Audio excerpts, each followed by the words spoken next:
namin, especially sa, namin, sa section namin. So, pagpasok ko nun, siya talaga yung parang leader talaga siya. And lagi niyang hawak yung mic.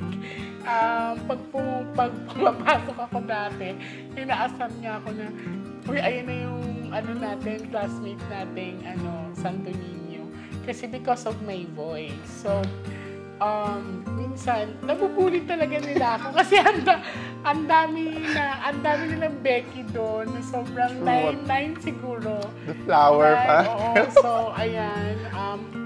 Binubuli nila ako and then minsan ayoko nang pumasok talaga sa school kasi sobrang pambubuli nila and nawiwirduhan sila sa akin kasi nga tahimik lang ako sa umpisa. Tahimik lang talaga ako and then yan, so nag-message ako sa naging partner ko nung college, yan, naging best friend ko,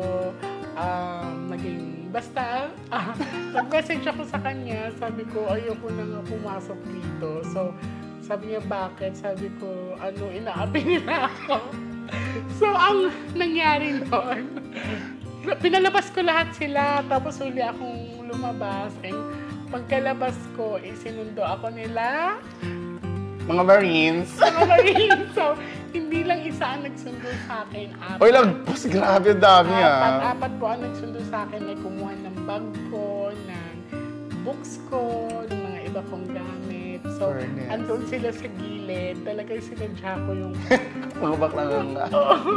So, nakatingin lang sila sa akin noon. Kasi tapos sabi nung nagsundo sa akin, hawakan mo yung braso ko, hawakan mo yung kamay ko. Set up pala yun. Oo, set up pala.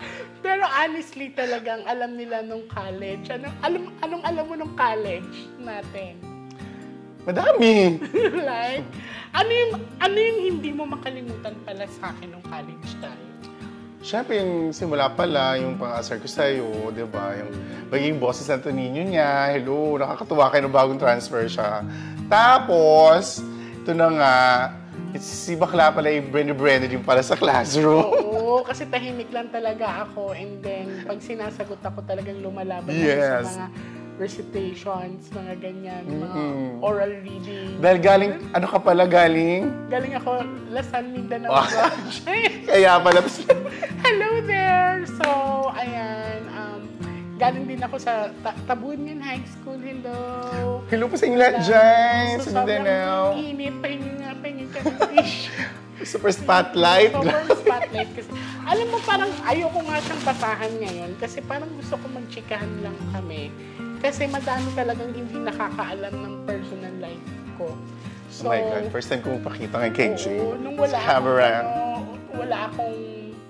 wala akong matuluyan dati sa kanila ako, naglalagi yan. Tapos, ang namimiss namin na part, kasi alam ko nagtatampo din sila, lalo na ngayon, kasi nga, simula nung na-expose ako sa social media, nakilala ako as sa Damos ng Pilipinas, hindi na kami nakakapag-banding.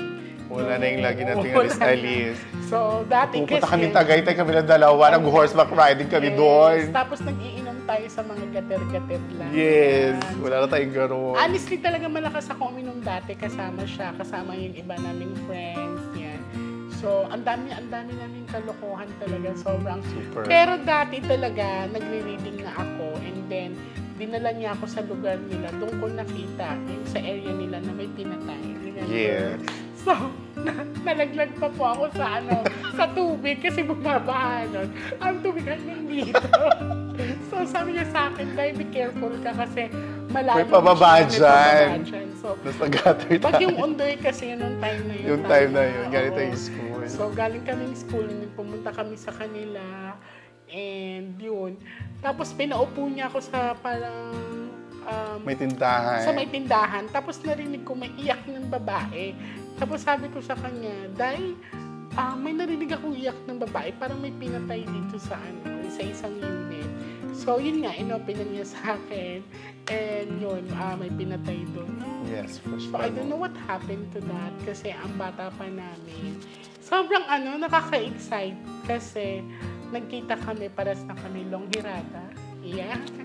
Okay. So, mag-hi ka dun sa mga apisan. Yung mga hindi kami bet noon. Charot! Hindi ko alam kung babasahan ko siya kasi nga, Ganyan na! Basahin na niya ako, kilala di ko ba? na kasi siya eh. Parang gusto ko yung hindi kilala. Let's go. Ako ready na nga ako. Oo, ready na siya. So, ayun. Ilaban na natin to. Siya Baka talaga, nandiyan nanonood siya. Hello! Baka na nandyan future. yung ano, yung Yan, nanonood para siya. Actually, talagang sa sobrang closeness namin, pag nalulungkot talaga siya, talagang alam mo yun, sobrang hindi ko maintindihan, hindi kami magkadugo, pero grabe yung ano namin, yung sa isa't isa, especially pag tumatakas kami dati. Ayan, tumatakas din kami sa school mo. Ayan. Kaya, Dati that is perfect. Hello. naglalaro ako ng billiard dati dahil sa lalaki. So, alam niyo yan, mga Marines. So, alam niyo yan. Tapos, ako lang din yung pinapayagan dati sa Marine Department na nakakapasok sa building nila. Sa building nila. Oh my Ayan. gosh. Yes, nag-aano sila doon. Puro sila Marine. Tapos, ako lang yung nursing na alam mo, ganda-gandahan ka. Pero hindi ka naman maganda. Pero honestly talaga, sobrang na-amaze sila sa akin. And then, yung mga guy na... Kami na-amazed. I-burn na kami noon. Na-embarrass. Hindi ko din maintindihan kasi lagi nilang sinasabi na there's something in me. So, pag nananalamin naman ako, siguro tsaka ko naman. True. Pero ayan, siya nakakaalam talaga. Lahat ng... Kailan ko pinakamaganda sa atin noon, no? Oo, kalandian. Uy, yung mga classmate natin dyan. Talaga. Alam nila yan, no? Namiss ko na kayo. Sana makapagbantay.